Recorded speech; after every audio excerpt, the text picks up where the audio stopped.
Padre amado, Señor, en esta noche nos presentamos, como siempre, pidiéndote, Señor, que seas propicio a nuestra vida, a nuestro corazón, purificándonos, limpiándonos, Señor, que no haya estorbo, Señor, en nuestro corazón, en nuestros pensamientos, para que tu Santo Espíritu, Señor, pueda enseñarnos correctamente tu palabra, Señor, plantar la revelación de tu palabra en nuestro espíritu, Rey, y que resulte, Señor, en frutos que den gloria a tu santo nombre, Señor. Te damos gracias, Señor, por este tiempo que hemos tenido hasta ahora, Señor, porque vamos a tener hoy, Rey de la Gloria. Pedimos por todas aquellas personas, Señor, que normalmente se están conectando también para que también, Señor, dispongan de su espacio, Señor, que tú les puedas traer, Señor, para conectarse, Padre eterno. Te damos gracias, Rey de la Gloria. Pedimos una vez más, Dios amado, que seas tú quien nos instruyes en esta hora, en esta noche, en el precioso nombre de nuestro Señor Jesucristo. Amén y amén. Gloria al Señor, amén. Ok. Amén.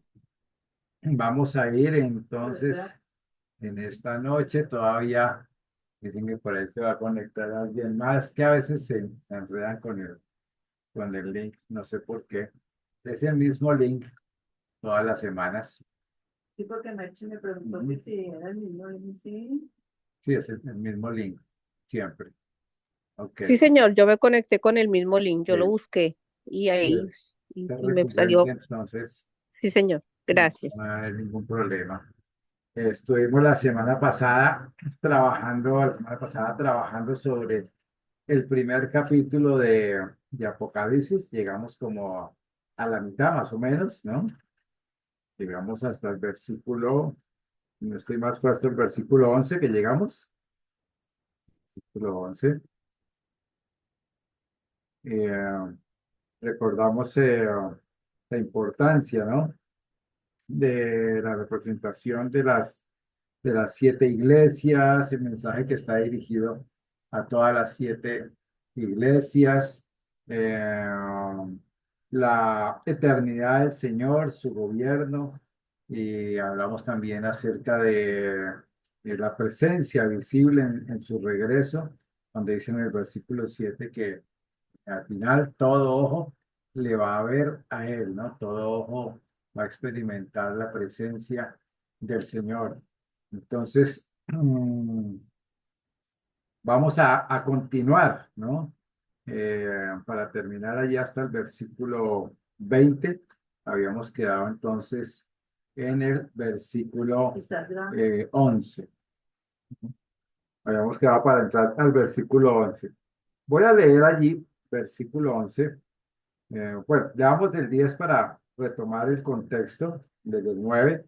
Dice, yo Juan, vuestro hermano y copartícipe vuestro en la tribulación, en el reino y en la paciencia de Jesucristo, estaba en la isla de Patmos por causa de la palabra de Dios y el testimonio de Jesucristo.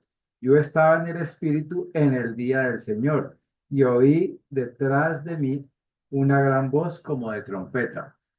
Importante recordar que cuando Juan está diciendo que estaba en el Espíritu en el día del Señor, ese en el día del Señor no se refiere al domingo o algo por el estilo, sino que realmente ese día del Señor se refiere al día del juicio, ¿no?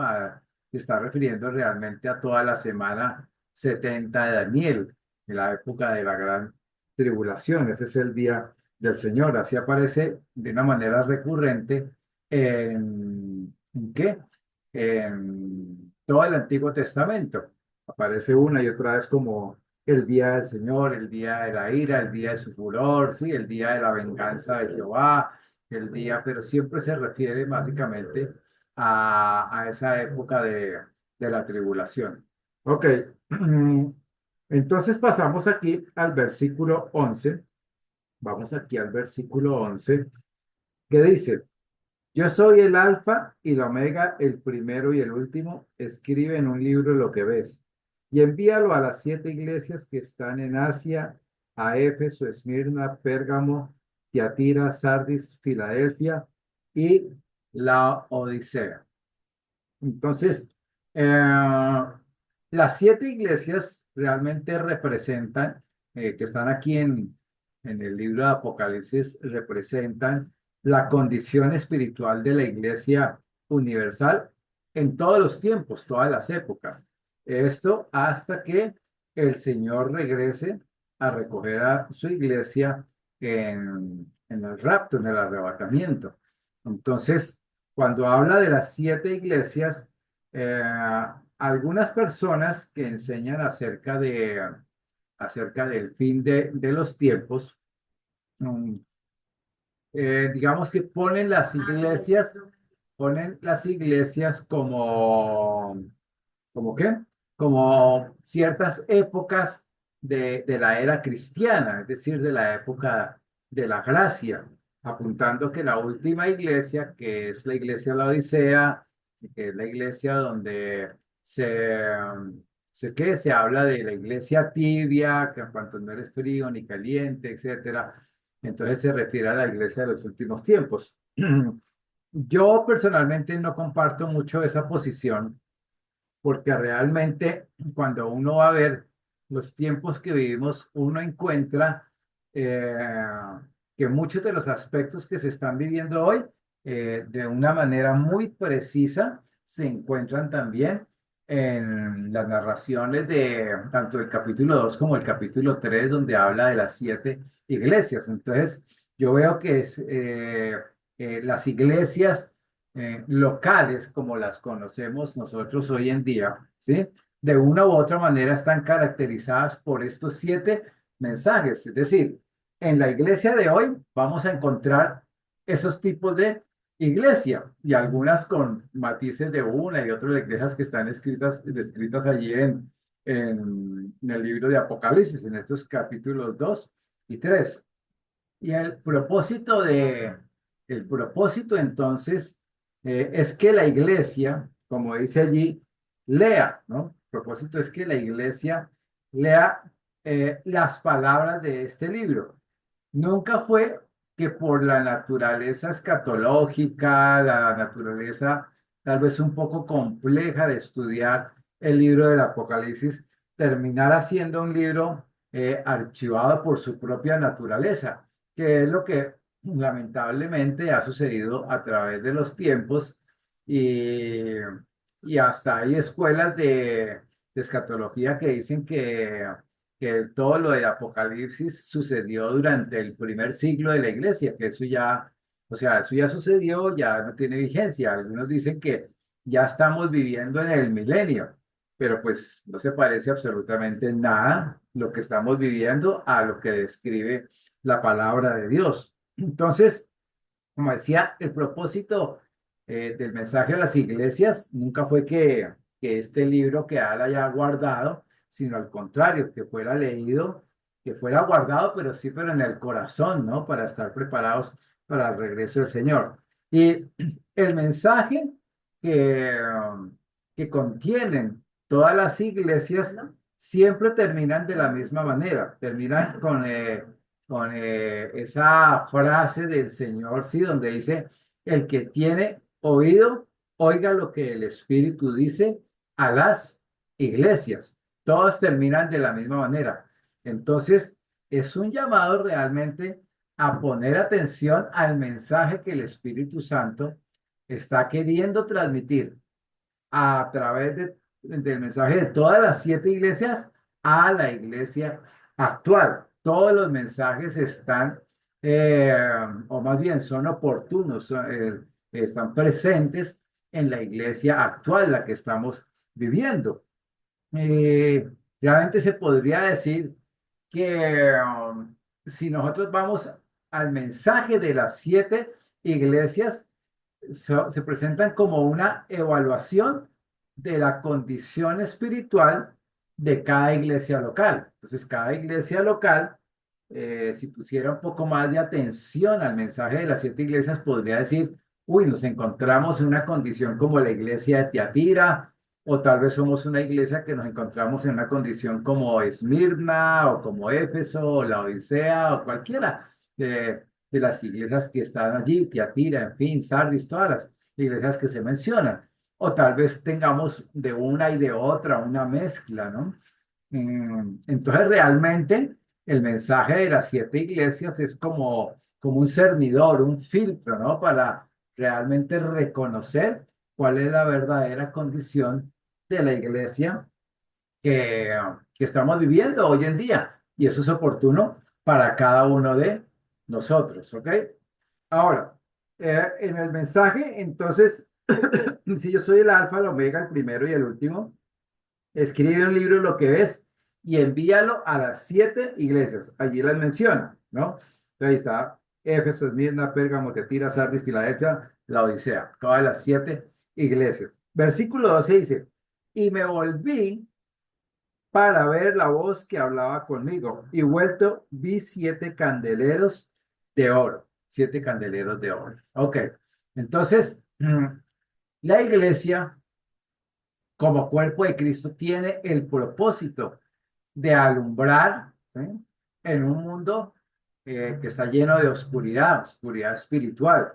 Y aquí está representada por los siete candeleros. Los siete candeleros nos recuerdan que esos candeleros en el menorá sí debían estar las 24 horas encendidos en el templo, en el lugar santo, nunca podían apagarse. Entonces el propósito era que las 24 horas del día estuvieran encendidos, siempre tenían que estar virtiendo el aceite para que se mantuvieran encendidos los candeleros. Y así debe ser la iglesia en estos tiempos, así debe ser la iglesia. La iglesia debe permanecer encendida, ¿no? Debe permanecer como ese faro de luz para todas las naciones, para todo el mundo incrédulo que se encuentra en oscuridad. Estamos llamados a ser luz en todo tiempo, ¿ok? Entonces, recordemos, ¿por qué la iglesia tiene esta responsabilidad y esta tarea? Porque los que fueron llamados a ser luz en su momento fue el pueblo de Israel. Pero el pueblo de Israel, por su pecado, por su dureza, por su rebeldía y bueno, otra serie de situaciones que se fueron presentando a lo largo de la vida del pueblo de Israel, el pueblo de Israel perdió esa facultad o perdió esa habilidad de convertirse en la luz eh, que debería ser para todo el mundo en aquel entonces. Y ese ministerio, por decirlo así, se le trasladó a la iglesia del Señor. Por eso el Señor dijo que nosotros éramos la luz, la sal y la luz del mundo. Entonces, todavía permanecemos así y debemos seguir brillando, ¿no? Para la oscuridad, ¿no? Para que resplandezcamos en la oscuridad. Entonces, es muy importante esto. Ok, en el versículo 13, entonces dice así, ¿sí? Eh, y en medio de los siete candeleros, a uno semejante al Hijo del Hombre, vestido de una ropa que llegaba hasta un cinto de oro.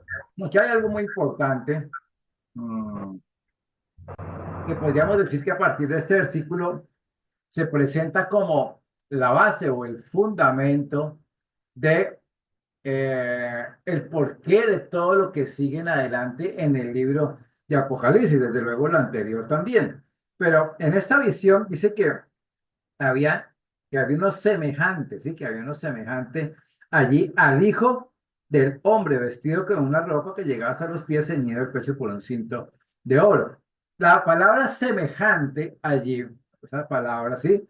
Es una descripción que no se limita a la humanidad de Cristo, es decir, como fue conocido Él en el tiempo en que Él se encarnó, que estuvo entre los hombres, ¿no? Como hombre, como tal. Y porque muchas veces Él mismo se presentó como el Hijo del Hombre. De hecho, el Evangelio de Lucas es el que presenta siempre a Cristo como el Hijo del Hombre. Pero el asunto es que lo que aquí incluye o lo que quiere mostrar realmente es digamos, la posterior exaltación en gloria y de la divinidad de Cristo. Dice uno semejante al Hijo del Hombre, porque después dice vestido de una ropa que llegaba hasta los pies, una ropa que llegaba hasta los pies y ceñido por el pecho con un cinto de oro. Entonces, el apóstol Juan, acá, ¿sí? Lo que él describe realmente no son los atributos de su cuerpo físico, ¿sí?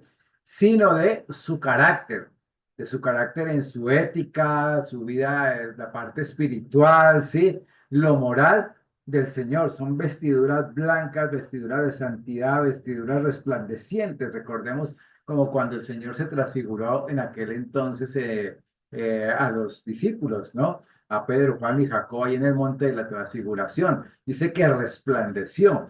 Entonces, esa es la visión que él está teniendo, pero una visión como del Hijo del Hombre, pero ya glorificado, lo está viendo en la plenitud de su divinidad.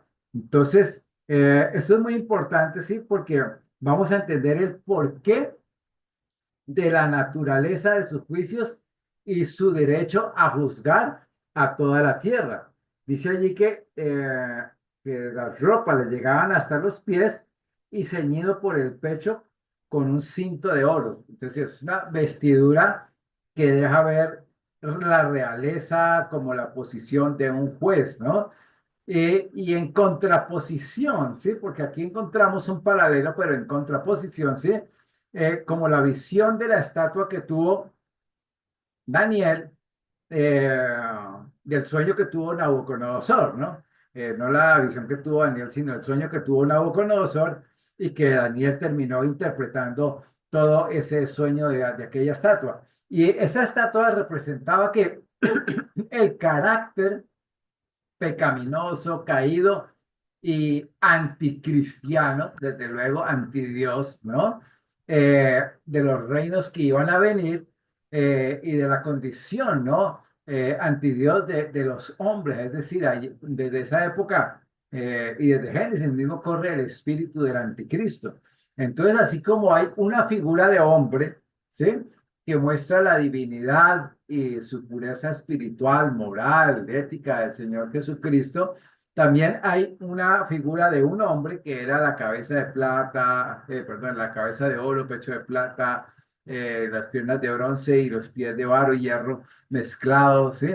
Eh, pero esa es la figura de un hombre, que finalmente esa estatua es destruida al final de los tiempos y representa el carácter pecaminoso de los hombres. Entonces vemos un paralelo en contraposición de lo que se quiere escribir. Entonces, esta ropa que tiene el Señor aquí lo describe que más bien le da el carácter de juez, ¿no? Como los jueces que se ponen la toga, esa bata, todo. De ahí es donde proviene todo eso, ¿sí? Y ya no es la ropa de alguien que está ceñido como lo mostró el Señor para el servicio en diferentes ocasiones. Es, la ropa hasta los pies siempre habla de realeza. Y aquí habla del juez justo, del juez perfecto que está dispuesto, ¿no? Para ejecutar todos sus juicios. Ok, entonces esa es la imagen que empezamos a ver. Continúa con esta misma imagen en el versículo 14. No sé si alguien tiene allí que me pueda ayudar con Daniel 7, versículo 9. Y vamos a ver la descripción de la cabeza que corresponde. Vamos a leer el versículo 14 y después vamos a Daniel 7, 9. Dice, su cabeza y sus cabellos eran blancos como blanca lana, como nieve, sus ojos como llama de fuego, sus ojos como llama de fuego. Entonces, aquí tenemos una descripción del Señor, ese juez, y le damos esta descripción de la visión que también tuvo Daniel, Daniel 7, versículo 9. ¿Quién los quiere leer? Ah, por acá lo va a leer mi esposa, no sé, no sé.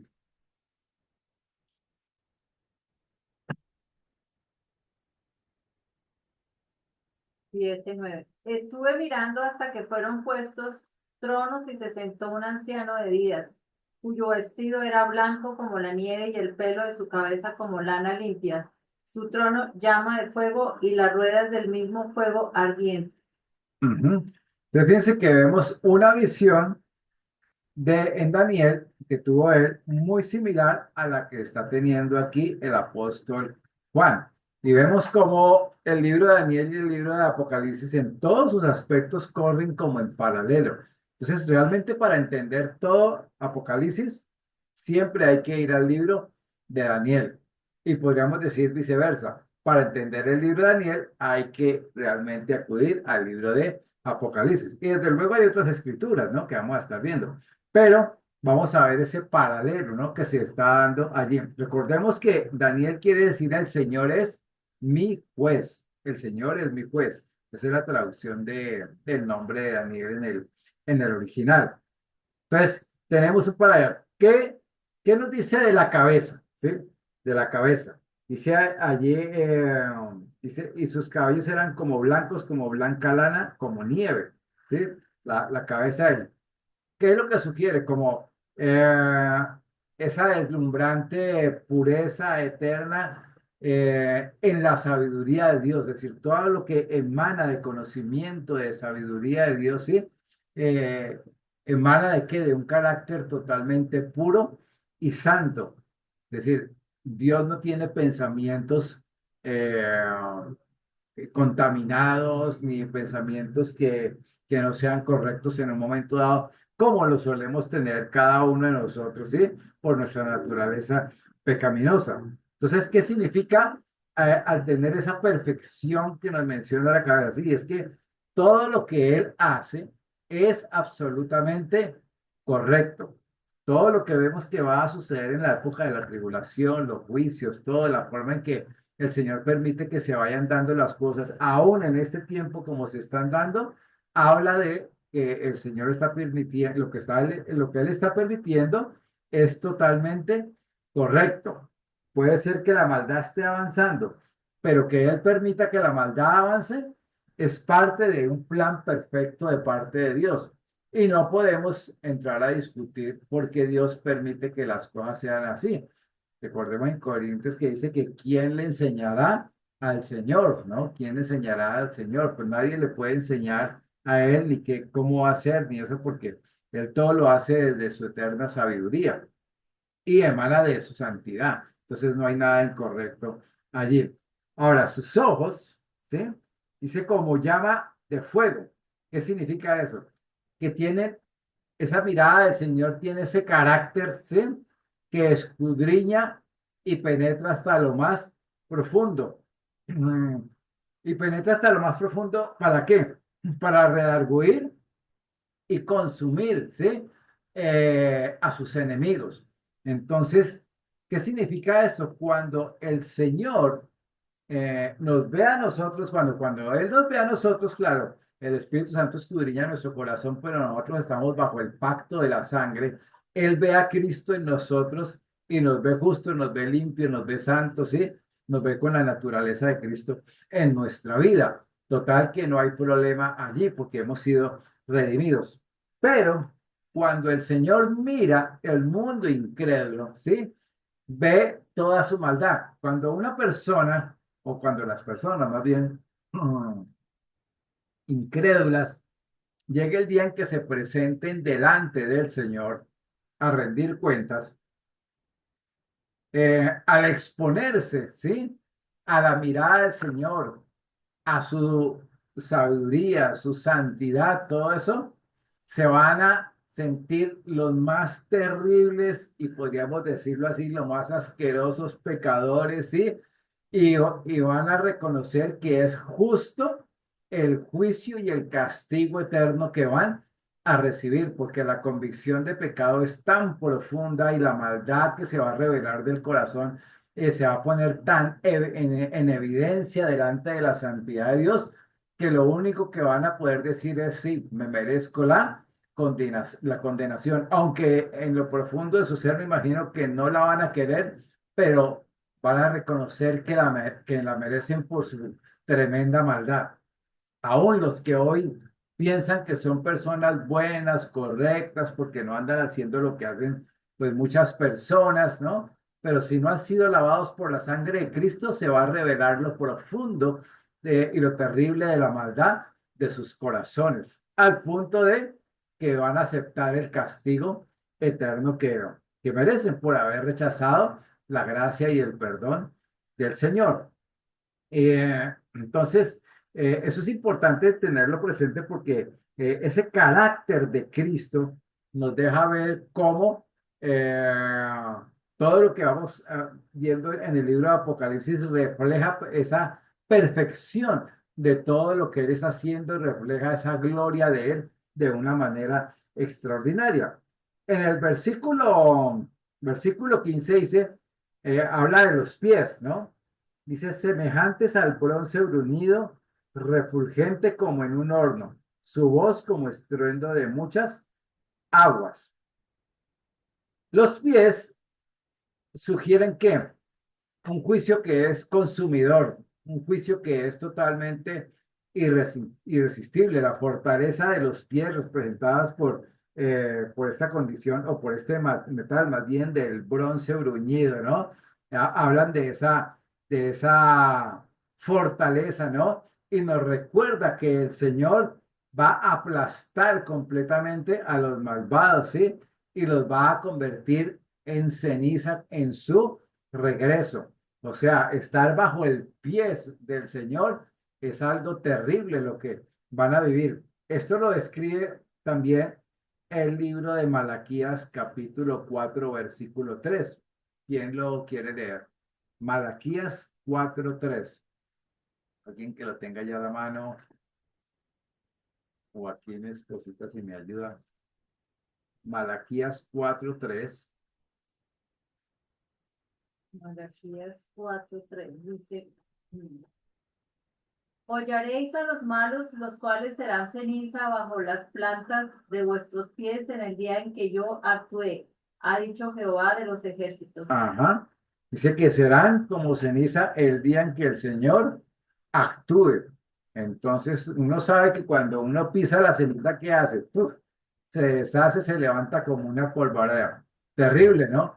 Para el mundo saber lo que viene y no solo en el tiempo de la tribulación, sino después en la condenación eterna, saber que está bajo el pie del Señor, pues lo único que pueden esperar es que sean completamente pulverizados, ¿no? Aplastados por su maldad. No habrá posibilidad ni siquiera de clamar por misericordia en ese momento. Eso es algo terrible lo que viene hacia adelante. Pero es parte de lo que revela ese carácter santo, justo del Señor. Y es correcto, ¿no? Es correcto lo que el Señor se dispone a hacer. Ok. Mm, Esto nos lleva entonces al versículo 16. Versículo 16. Versículo 16. Ahí en el capítulo 1, estamos en el capítulo 1. Versículo 16 dice, perdón, me faltó aquí una parte que me iba saltando. Dice, y su voz como estruendo de muchas aguas, ¿no? Voz como estruendo de muchas aguas. Cuando habla de su voz como estruendo de muchas aguas, siempre hace una referencia al rugido del mar, ¿no? Que uno sabe que cuando el mar se pone picado, cuando está bravo en esos huracanes y esas tormentas, la gente todo el mundo le tiene temor a las tormentas del mar.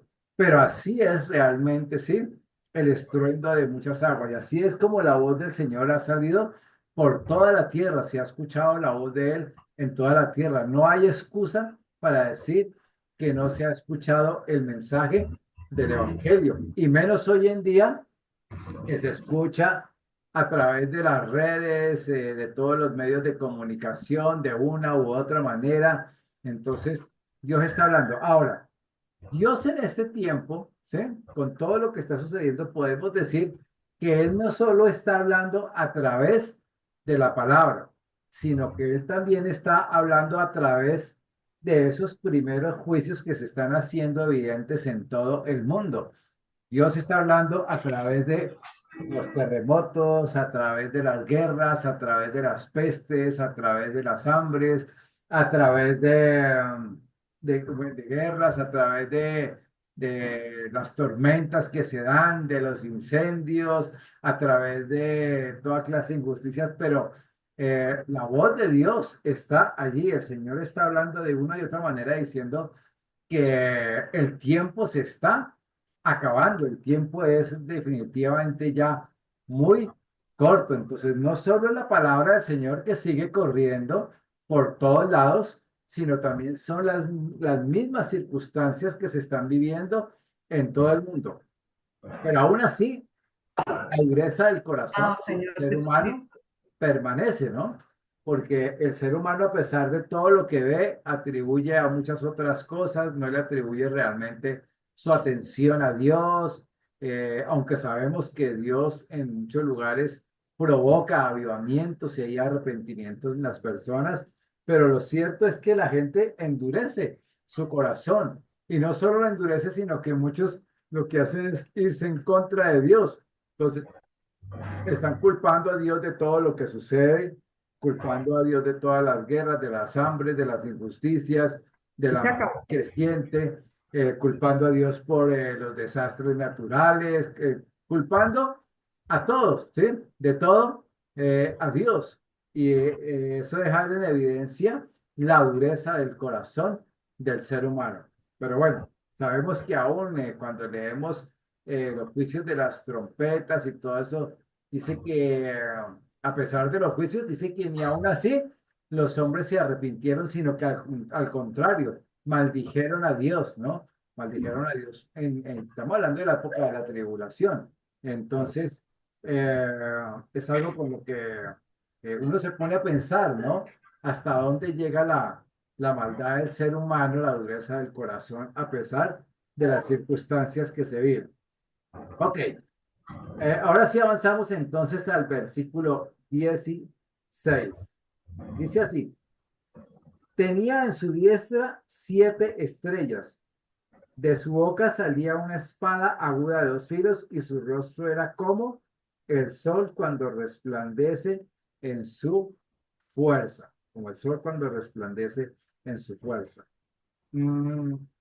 Aquí nos habla de qué, de el poder del Señor, ¿sí? De la Muy dura la carne.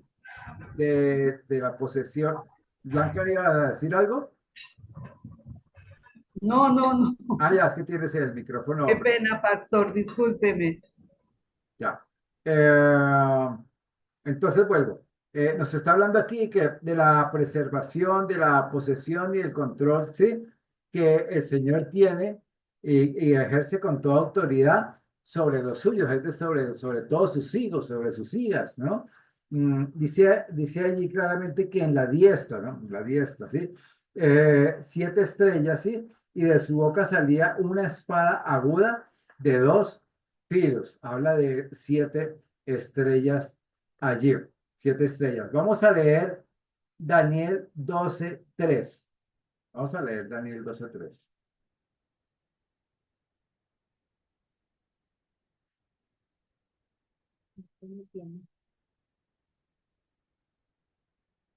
Yo lo tengo, paz.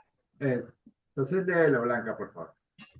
Los entendidos resplandecerán como el resplandor del firmamento, y los que enseñan la justicia a la multitud como las estrellas a perpetua eternidad. Ajá. Fíjense cómo la escritura, Daniel, explica y aclara realmente a qué se refiere. Allí dice que tenía en su diestra 7 estrellas, ¿sí? Y bueno, y salía de su boca una espada de doble filo, sí, pero dice que la sostenía con su diestra. Pero, ¿a quiénes se refiere realmente? ¿Sí? Las estrellas aquí, como dice Daniel, ¿sí? Son la justicia que enseña a quién, a la multitud. ¿Quiénes son? Pues somos la iglesia, los que enseñamos la justicia de Cristo a las personas, ¿no? Y dice al principio de Daniel, los entendidos resplandecerán con resplandor del firmamento. ¿Quiénes son los entendidos? Pues somos solo en la iglesia de Cristo que tiene la luz, la revelación del Evangelio, porque tiene el entendimiento espiritual realmente de Dios en su espíritu, en su corazón. Entonces aquí se refiere, las estrellas realmente se refiere a todos los hijos y las hijas de Dios en este tiempo y bueno, desde los tiempos en que comenzó la iglesia y aún desde antes de esos tiempos también, todos los que han entendido, han tenido la revelación de la palabra de Dios en sus vidas. Se refiere a cada uno de nosotros. Pero cuando él dice que sostiene la diestra, que tiene una espada aguda de 2 filos allí, ¿sí? El Señor muestra que él tiene la autoridad sobre esas 7 estrellas, las sostiene en su mano. Él tiene la autoridad, pero es una autoridad que él delega sobre ellos, porque ¿quiénes son los portadores de la palabra de Dios hoy en día? Pues somos tú, yo, cada uno de nosotros somos los portadores de la palabra de Dios. La iglesia de Cristo es la que está llevando esa palabra. Dice allí que de su boca salía una espada aguda de 2 filos. Y recordamos que eso se refiere en Hebreos 4:12 a la palabra de Dios, porque la palabra de Dios es viva y eficaz como espada de ¿qué? De doble filo, dice la escritura en Hebreos 4:12, ¿sí?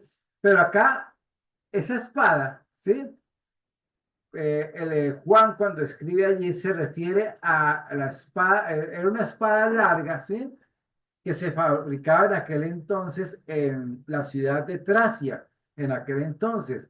Y era una espada que tenía casi la altura de un hombre promedio en aquella época.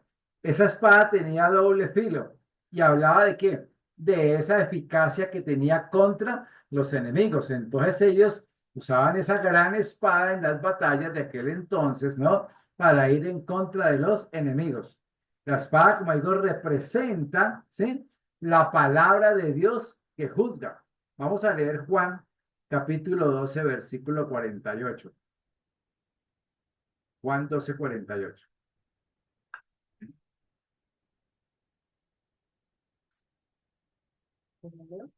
Sí.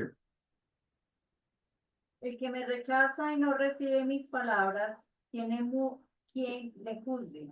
La palabra que ha hablado ella le juzgará en el día postrero. Ajá. Entonces dice allí, el que me rechaza, el mundo que rechaza así, que no recibe sus palabras, tiene quien le juzgue. ¿Y quién le juzga? Dice, la palabra que he hablado. La palabra, ¿sí? Que va hacia tus enemigos. Toda persona que rechaza el evangelio, ¿sí? Se constituye en un enemigo de Dios. Ahora, una persona evidentemente puede rechazar el evangelio ahorita y más adelante puede venir al arrepentimiento. Pero las personas, ¿sí? Que mueren rechazando el evangelio, rechazando a Cristo, su perdón, ¿sí? Su obra de gracia, dice que esa palabra que le va a juzgar en el día postrero, o sea, cuando llegue el juicio del trono blanco, van a ser juzgados por esa misma palabra. Ahora, nosotros vamos a ser juzgados también por la palabra del Señor, pero nuestro juicio no es para condenación, nuestro juicio es para premiación, es para decirnos, hiciste lo que yo esperaba, no lo esperabas, bueno, está bien, no lo hiciste, entras, es salvo, todo eso, no vas a recibir todo lo que hubieras podido recibir en mi reino, pero eres salvo porque ya nosotros hemos sido juzgados por la obra de Cristo en la cruz. Pero los que rechazan la palabra de Dios hoy en día, de todos los tiempos, esa misma palabra los va a condenar eternamente, ¿no? Esa palabra la que los va a juzgar. Dice allí también, en el mismo versículo 16, dice, y su rostro era como el sol cuando resplandece en su fuerza. Era como el sol cuando resplandece en su fuerza el sol. Entonces, ¿a qué se refiere esto? Es una imagen definitivamente muy diferente, ¿sí? A la que se representa, a la que es mostrada en los evangelios. La gloria de Cristo estaba velada por su condición humana cuando Él se hizo carne. como hablamos ahorita, la única ocasión en que se reveló esa gloria fue en el monte de la transfiguración. Pero esa condición humana, sí, ahora es contrastada por la imagen de ¿qué? De un Dios que es ese guerrero divino, ¿sí? Es el vencedor, es el rey de reyes, es el señor de señores, ¿sí? Es el juez de toda la tierra. Entonces es una imagen totalmente diferente. Dice que el rostro era como el sol cuando resplandece con toda su fuerza. ¿Quién puede eh, quedarse mirando al sol? Nadie puede quedarse mirando al sol porque sabe que pues va a quedar ciego, ¿no? Y no puede soportar el brillo de la luz del sol. Así va a suceder con el Señor. Las personas, ¿sí? Al estar frente al rostro del Señor, no van a poder ni siquiera mirarlo delante de él. Pero ojo, nosotros, ¿sí? Dice la escritura que por la sangre de Cristo le veremos cara a cara, ¿sí? Le veremos cara a cara. ¿Cómo va a ser eso? Pues realmente no lo sabemos todavía, la escritura no lo dice, pero vamos a tener esa gracia y esa bendición de poder ver el rostro del Señor cara a cara tal y como Él es. Pero para los otros, lo único que van a tratar de hacer es taparse, ¿sí?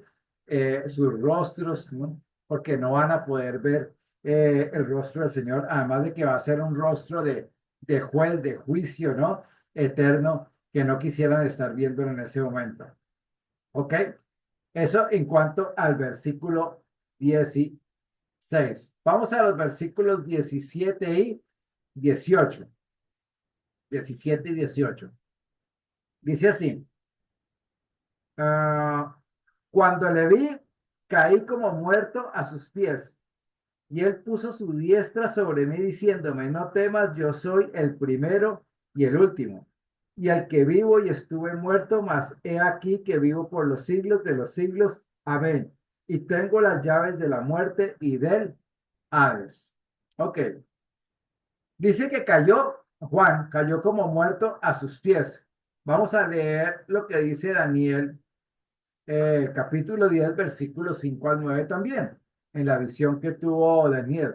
Daniel 5 al 9. Si alguien lo tiene por allí. Daniel ¿Qué 5. capítulo? ¿9? Sí, léelo, por favor. Ya voy. Daniel 10, versículos 5 al 9.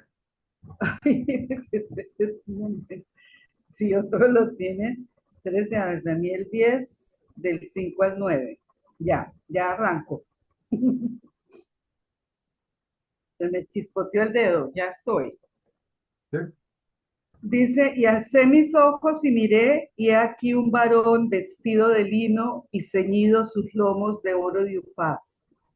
Su cuerpo era como de berilio y su rostro parecía un relámpago, y sus ojos como antorchas de fuego, y sus brazos y sus pies como de color de bronce bruñido, y el sonido de sus palabras como el estruendo de una multitud. Y solo yo, Daniel, vi aquella visión y no la vieron los hombres que estaban conmigo, sino que se apoderó de ellos un gran temor y huyeron y se escondieron. Quedé pues yo solo y vi esta gran visión y no quedó fuerza en mí. Antes mi fuerza se cambió en desfallecimiento y no tuve vigor alguno. Pero oí el sonido de sus palabras y al oír el sonido de sus palabras caí sobre mi rostro en un profundo sueño con mi rostro en tierra. ¿Hasta ahí? Ya está bien. Ok. Entonces, más adelante dice que igual le levantó, que no temiera allí, ¿no? Pero allí vemos cómo quedó Daniel, frente a ¿frente a qué? Frente a esta visión. Y como decía Daniel, el libro de Daniel aparece como un paralelo en diferentes formas del Apocalipsis. Ahora, el punto es que nadie, ¿sí? Como lo vemos en la experiencia de Daniel en esa visión y la que tiene aquí Juan también, nadie puede presentarse al Señor, presentarse delante del Señor en sus propias fuerzas, ¿no? siempre será mejor de una manera voluntaria humillarse delante de Él, ¿no? Como parte normal de nuestra vida diaria cristiana, ¿sí? Siempre tener esa actitud de humillación delante de Él. Y es que definitivamente no hay nada que temer con la humillación delante de Él. Humillarnos es lo mejor que podemos hacer, porque al igual que Juan, y como le sucedió a Daniel, ¿sí? Terminamos, cuando nos humillamos voluntariamente, terminamos siendo objetos de la compasión del Señor en nuestras vidas. Todo lo contrario al mundo incrédulo y rebelde, ¿sí? Tendrá que experimentar entonces el terror de un Dios santo, ¿sí? Y airado en el tiempo de la gran tribulación. O sea, los que no se quieren doblegar ahorita, humillar delante del Señor, entonces tendrán que experimentar ni siquiera el temor de Dios, sino el terror de Dios, ¿no? De un Dios santo que está airado en aquel entonces, ¿no? Cuando llegue el tiempo de la gran tribulación. Entonces, dice allí, el versículo 17, el Señor le dijo, no temas, yo soy el primero y el último. Cuando nosotros nos humillamos voluntariamente delante del Señor, lo que podemos experimentar realmente es que se va el temor en nuestras vidas y lo que viene a nosotros es una profunda convicción, ¿no? Es una profunda convicción de compasión, de confianza con el Señor. Entonces es muy importante tener eso presente, ¿no? Que nuestro temor es exclusivamente reverente hacia el Señor, pero no es un temor de terror como le sucede al mundo. Ahora, dice allí que también que Él es el primero y que en el versículo 18, dice, versículo 17 al final, yo soy el primero y el último. Eh, en Cristo, cuando Él dice yo soy el primero y el último, lo que Él está queriendo decir es que en Él se encierra todo el plan divino, desde la creación hasta la consumación, pasando por el hecho más importante y central de toda la revelación, que es la muerte y la resurrección del Señor. ¿Y qué es lo que está diciendo el Señor allí cuando Él dice, yo soy el primero y el último que está encerrando todo? Es que no hay lugar para el error o para algún tipo de injusticia en todo lo que Él hace. Cuando nosotros leemos Apocalipsis 16:7, 19:2, el 15:3, voy a leer el 15:3, pero igual lo pueden leer en el 16:7 y 19:2, dice, y cantan el cántico de Moisés, siervo de Dios, y el cántico del Cordero, diciendo, grandes y maravillosas son tus obras, Señor Dios Todopoderoso. Justos y verdaderos son tus caminos, Rey de los santos. Si leemos, por ejemplo, vamos a ir a Apocalipsis. ¿Apocalipsis qué? 16:7. Apocalipsis 16:7 dice, el sexto ángel derramó su copa sobre el gran río Éufrates y el agua de este se secó, para que estuviese preparado el camino a los reyes de... No, perdón, acá me equivoqué. Es 19:2. Es 19:2. 19:2 dice, porque sus juicios son verdaderos y justos, pues ha juzgado a la gran ramera que ha corrompido la tierra con su fornicación y ha vengado la sangre de sus siervos de la mano de ella. Entonces fíjense que vemos una y otra vez, ¿sí? En Apocalipsis 15:3, Apocalipsis 19:2, ¿sí? Que sus juicios son, ¿qué? Justos y verdaderos. No nos parezca en ningún momento que nada de los juicios de Dios son exagerados, que en algún momento por la severidad, la dureza, lo difícil que va a ser aquel tiempo que pensemos que es algo exagerado, que Dios se le fue la mano, ni mucho menos, ¿sí? Sino que son justos y verdaderos los juicios del Señor. Entonces, esto es importante porque todo lo que nosotros vemos en el libro de Apocalipsis es una revelación no solo de la gloria de Dios, sino de la perfecta justicia de Cristo en la época de la gran tribulación, de sus juicios. Es una perfecta revelación. Dice también el versículo 18, dice, y el que vivo y estuve muerto, mas he aquí vivo por los siglos de los siglos. Amén. Y tengo las llaves de la muerte y del Hades. Cuando dice que estuve vivo y estuve muerto, más aquí hacía referencia a esa parte donde mencioné que el punto central era la muerte y la resurrección del Señor. Pero dice, tengo las llaves de la muerte y el Hades. La muerte y la resurrección, ¿sí? Hicieron que Satanás, ¿sí? Quedara inoperante, ¿no? Se le quitó todo el poder a Satanás. La autoridad que él tenía sobre la muerte, sobre la condenación, sobre la, ¿sí? Le fue quitada por el Señor, le arrebató todas las llaves del imperio de la muerte, ¿sí? Y ahora las tiene el Señor. El Señor se las arrebató, lo despojó de toda autoridad. Eh, en Apocalipsis, el diablo no es más que un instrumento entonces de qué? De juicio en las manos del Rey de Reyes y Señor de Señores. Él solo se convierte eso en un instrumento de juicio.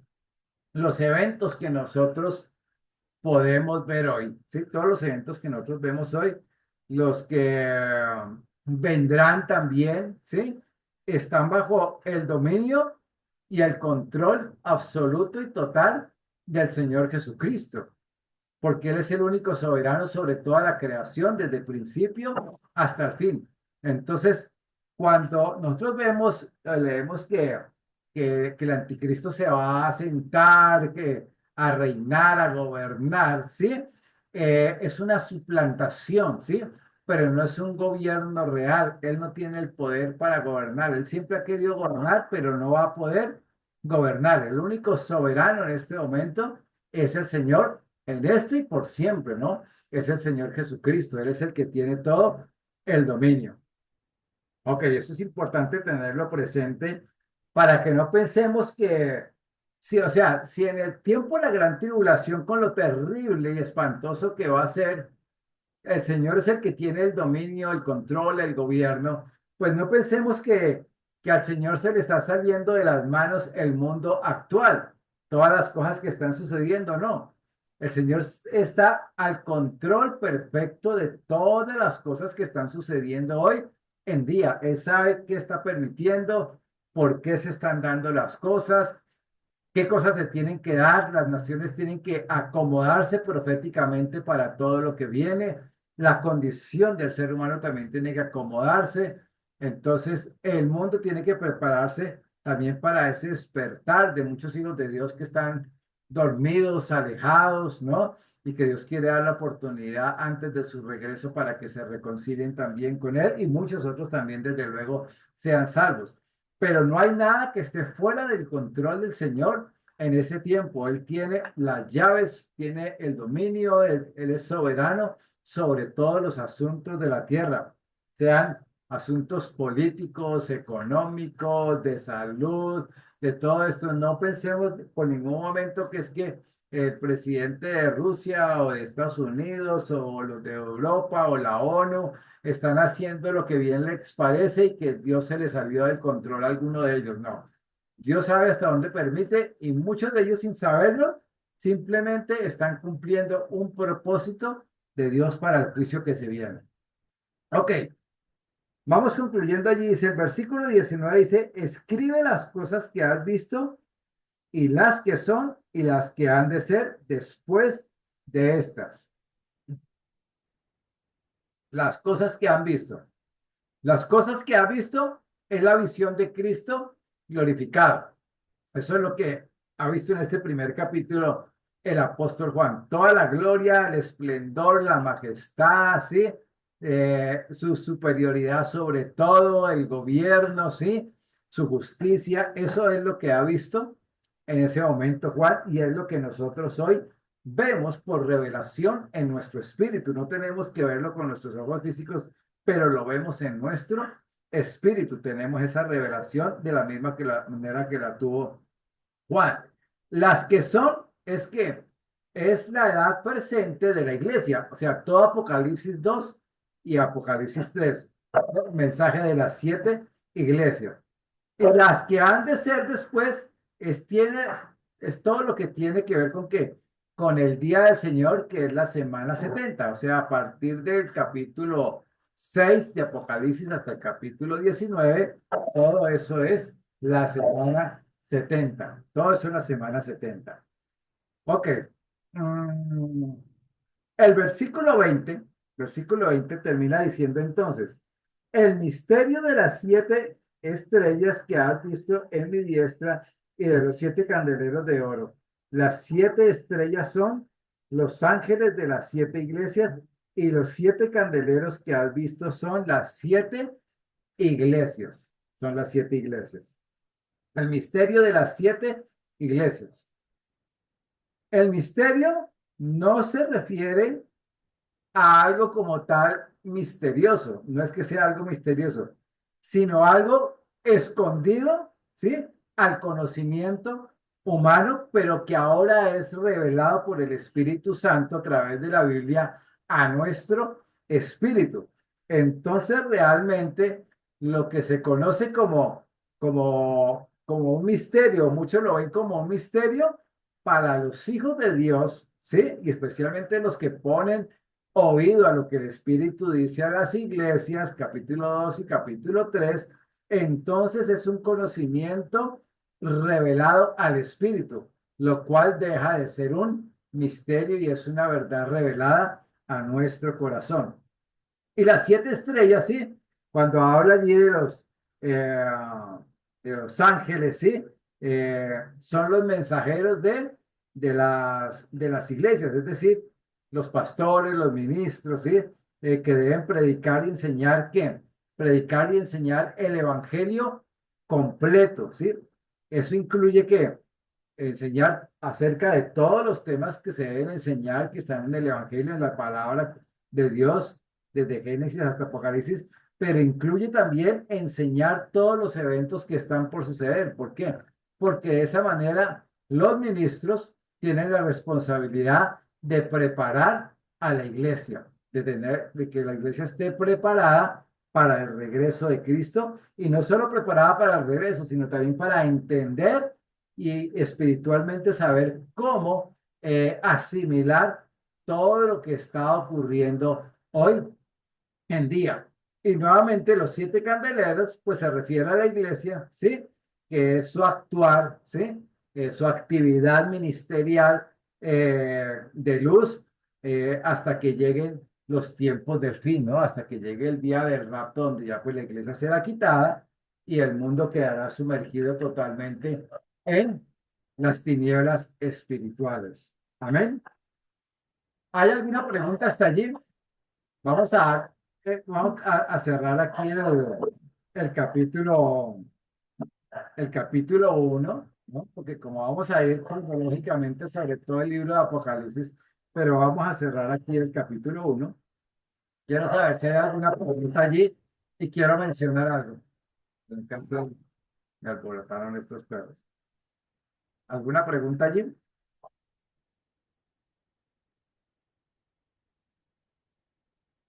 Tarde a clase, pero hay una parte de la Biblia donde dice que Blanca, ¿me hablas un poco más fuerte? Casi no se escucha. ya, que qué pena yo entré tarde a la clase y de pronto este tema lo tocó usted antes de que yo entrara, cuando habla de los 7 espíritus de Dios, de los candelabros. ¿Es ahí en Apocalipsis? Sí, eso estaba los 7 espíritus, estaba en el versículo ¿qué? 12. Eso Volví se para ver la voz que hablaba conmigo y yo vi 7 candeleros de oro, ¿sí? sí, pero que dice la palabra que son los 7 espíritus de Sí. Dios, sí. Pero yo aquí la referencia, cuando habla de los candeleros, es una referencia al candelero que tenía que estar encendido las 24 horas del día en el lugar santo, ¿no? Que básicamente es el menorá, ¿sí? Con sus 7 lamparitas, ¿no? Sus 7 lamparitas tenían que estar encendidos las 24 horas del día allí en el lugar santo y hablaba de la función del pueblo de Israel como luz a las naciones en aquel entonces, luz que no supieron ellos transmitir a las naciones y que ahora nosotros que tenemos al Espíritu Santo, que es la luz, entonces nosotros sí tenemos esa responsabilidad de seguir siendo luz para todas las naciones. De eso habla el candelero, ¿no? Los candeleros, los siete candeleros allí. Ah, bueno, gracias. Ok. ¿Alguna otra pregunta, Jim?